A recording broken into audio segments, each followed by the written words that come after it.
Fala galera, tudo bem com vocês?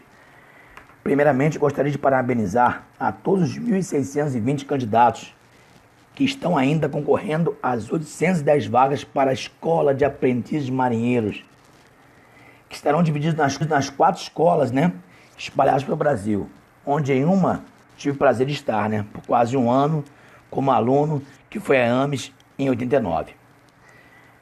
A AMES, pessoal, fica localizada na cidade de Vila Velha, muito visitada por causa do famoso e lindíssimo Convento da Penha. Quem nunca foi nesse convento ou nessa cidade, eu recomendo muito, hein?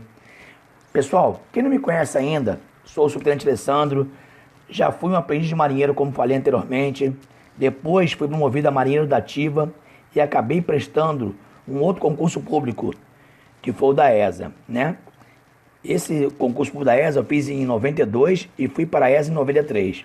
Fui também terceiro sargento, segundo sargento. Fiz o CAIS em Cruz Alta, Rio Grande do Sul, como segundo sargento. Depois promovido à graduação de primeiro sargento. E logo após promovido a subtenente da Arma de Engenharia. Ou seja, eu sou da Arma de Engenharia, então da ESA, Estive em missão de paz também no Haiti, no famoso terceiro contingente. E depois fiz parte da primeira equipe móvel de treinamento em Angola. Enfim, se eu for falar sobre meus 31 anos de serviço, ficaria o dia todo falando aqui para vocês, Pessoal, sou o fundador do canal Bizu Máximo Militar, que não tem ainda 30 dias, contudo já passamos de mais de 1.000 inscritos. Pessoal, aqui no canal Bizu Máximo Militar, você encontrará informações sobre concursos militares como da ESA, SpaceX, EAR, IME, ITA, EAN, AFA, EPICAR, Colégio Naval, Escola Naval, EFON, e também inspirações, motivações e como se preparar adequadamente para os diversos concursos militares. Se você quer ser um futuro oficial, sargento, soldado de carreira das Forças Armadas, você está no lugar certo. Bom, galera, hoje falarei sobre a nota de corte da EAN.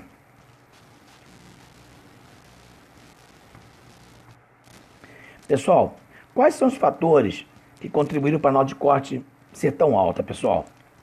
E também outro assunto que eu gostaria de tocar com vocês, o que os futuros candidatos podem esperar em relação às próximas etapas da EAN e o nível dos candidatos. Bom, pessoal, o que aconteceu com as notas da EAN? Primeiro, que eles chamaram 2 vezes mais o número de candidatos, o número de vagas, na verdade. Ou seja, tinha 810 multiplicado por 2, chamaram 1.620. Aquela história, então, de ser 2.000 candidatos chamados, para as etapas posteriores, caiu por terra, Outra coisa bem importante, eles não colocam para facilitar os candidatos, as 2 vezes o número de candidatos da ampla, ou seja, poderia fazer uma relação de ampla, com as vagas da ampla e com as vagas das cotas. Ou seja, simplesmente ele não ajuda em nada, A Marinha, em vez de ajudar, o Serviço de Seleção da Marinha, em vez de ajudar ao pessoal, os candidatos, conseguir visualizar, ter uma transparência, fazer que tivesse 2 relações, uma para ampla e uma para cota, que na verdade é assim que acontece, simplesmente eles fazem uma relação única, certo? E faz que o candidato fica batendo cabeça depois para descobrir, Como já aconteceu já do candidato Yuri, que eu até fiz amizade com ele. Yuri sempre chega a pegar o pessoal e colocar no Excel e tentar colocar cada um no seu quadrado, Outra coisa também interessante que aconteceu, por terem reduzido o número de vagas, aumentou muito a nota de aprovação também. Se fossem os 1.250, igual ano passado, certamente iria para uns 27 acertos na ampla e pegaria todos os 25 acertos na cota também, Então, pessoal, o que acontece? Complicou muito mesmo, Muito. Outro fato também que aconteceu foram que muitos candidatos têm migrado de concursos mais difíceis, como ITA, para a AFA. Já observei isso já. Tem candidato do ITA que não passa no ITA e vai para a AFA. Tem candidato da EPICAR que não passa na EPICAR e migrou para a escola especialista, a escola de sargento. Tem candidatos do IME que vai migrar para a SpaceX. Tem uma amiga minha chamada Monique, que era o sonho dela para o IME, ela não conseguiu. Ela está tentando para a SpaceX. Ano passado ela conseguiu entrar, só que ficou na barra. né? Esse ano, de novo, está tentando de novo. E tem muita gente da SpaceX migrando para a ESA, pessoal, tá? Contudo, quem não passa na EAR, na Escola Especialista da Aeronáutica, vai para a ESA. Olha como é que acontece. E quem não passa na ESA, migra para onde? Para a EAN. E acaba migrando para o CFN. Então, quer dizer, e quem não passa na EAN, vai para o CFN também. Ou seja, o nível ficou muito maior em todos os concursos. As etapas ficaram muito mais difíceis. Os critérios mais rigorosos. Para a Força, né, para a Marinha, foi ótimo. Para o Exército foi ótimo. Para nós foi ótimo. Pois seleciona muito mais os seus militares, né? Contudo, para os candidatos passarem de primeira, se tornou muito difícil.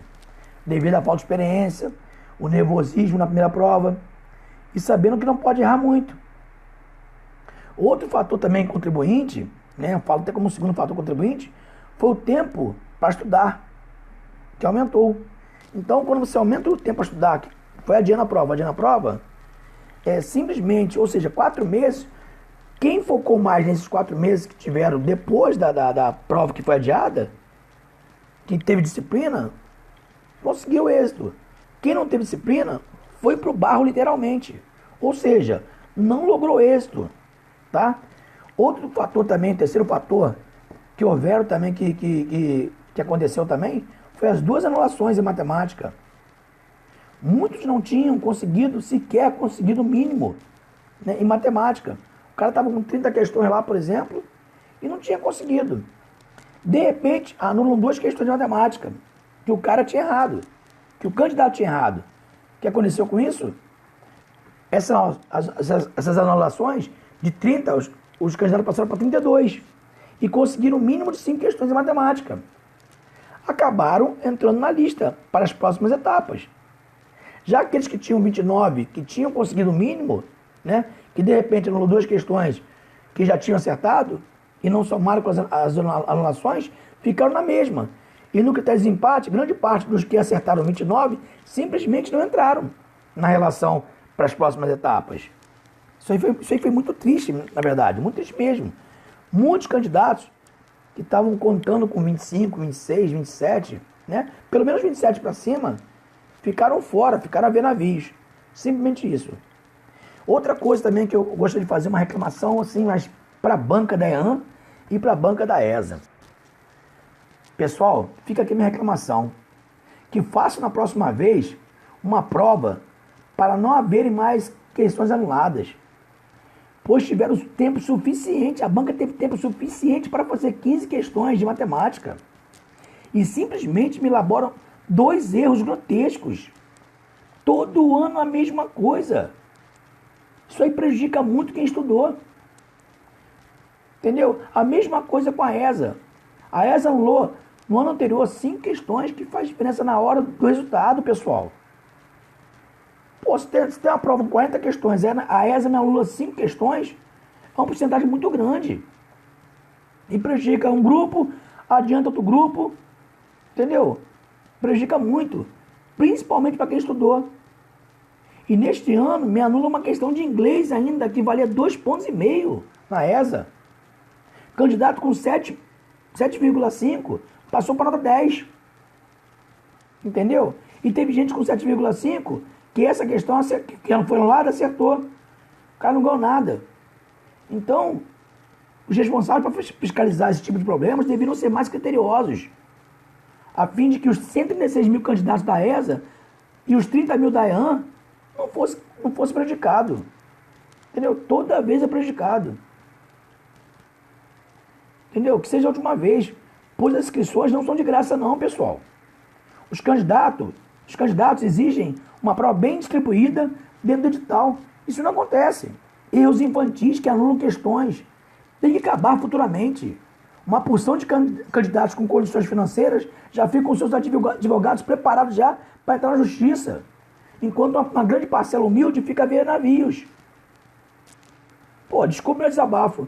Porém, não é de hoje que acontece. E alguns candidatos têm comentado comigo sobre a situação da banca ser horrorosa. Não tem condições. Que mudem para uma banca responsável. Revisem essas provas. Não é possível que um professor de matemática leve 15 questões e simplesmente leva 2 questões para serem anuladas. Pô, você tem 4 questões de inglês, pô, anula uma questão, anulou, simplesmente deu 2,5 pontos para alguém. Entendeu? Outra coisa, por que inglês na ESA são 4 questões só? Por que não é 12? Porque no primeiro são 6 questões em História e Geografia. Pô, o inglês simplesmente fica com peso 2. Peso 2 em inglês. Então, um candidato que acerta 4 questões, tirou 10. Se errou uma questão, vira para 7,5. Ele prejudica todo o contexto, toda a nota do aluno, do candidato. Entendeu? Então, é um absurdo. É um absurdo. Então, o candidato que chega na prova da ESA, que tem 4 questões e erra uma, ele praticamente está eliminado. Ele pode ter arrebentado em matemática, pode ter arrebentado em português, pode ter arrebentado em História e Geografia. Se ele errar uma questão, ele está fora da situação. Fica muito difícil, porque o inglês tem peso 2. Então, por favor, essas bancas que fazem a prova da ESA, a prova da EAN e as outras provas, caprichem mais na hora de revisar a prova. É inadmissível. Simplesmente numa prova de 40 questões, 5 serem anuladas. Isso não é de hoje não que a ESA faz isso. Pelo amor de Deus, pô. Estão brincando com o dinheiro, com a inscrição do candidato. Isso não é de graça não. Bom, continuando então, pessoal. Fiquem meus abafos então. O quarto fator foi o desemprego no Brasil também, né, pessoal? Que fez que a garotada se interessasse mais pela carreira militar. O que aumentou em muito. Na minha época eram 50 mil, hoje são 136 mil candidatos para a ESA, como exemplo. A EAN aumentou muito nos últimos anos, ou seja, a nota aumenta. Outro fator também importante foi a redução do número de vagas, pessoal. Na minha época eram 2.000 vagas, hoje na ESA, por exemplo, são 1.100 vagas. Na EAN era 1.250 ano passado, hoje são 810 vagas. Pessoal, para terminar, para não me alongar muito, o que os futuros candidatos podem esperar em relação às próximas provas da EAN e o nível dos candidatos? Pessoal, acabou esse negócio de o candidato estudar para acertar metade da prova. Acabou esse negócio. Nos últimos 10 anos era assim. Tem que ir para gabaritar, porque se errar algumas estarão bem classificados e com reais chances de passar no concurso público. Aí alguns me perguntam sobre quando começa a estudar. Não sei se vou me classificar, por exemplo, combatente. Comece desde hoje. O guerreiro que não está lá em 1.600, 1.500, 1.400, 1.300 na EAN, ele tem que começar a estudar. O guerreiro está em 2.000, 3.000 na ESA, ele tem que começar a estudar a partir de hoje. Entendeu? Então, para isso eu fiz o quê? Eu disponibilizei aqui na descrição do meu canal, montei um grupo do Telegram, onde darei dicas e disponibilizarei muitos materiais interessantes de graça para os senhores. Tá? Pessoal, vamos que vamos. Assistam o vídeo. Entendeu? Assistam o vídeo. Tá? Pessoal, se puder, se inscreva no meu canal aí, ó. Ative o sininho, deixe um like, tá? Todos os comentários irei responder, tá? Lá no YouTube, tá bom? Pessoal, tamo juntão. Um abração e vamos que vamos. Outra coisa, o próximo vídeo que eu farei uma análise das notas, certo? Das cotas e da ampla concorrência na EAN, tá? Fique ligado aí. Um abração.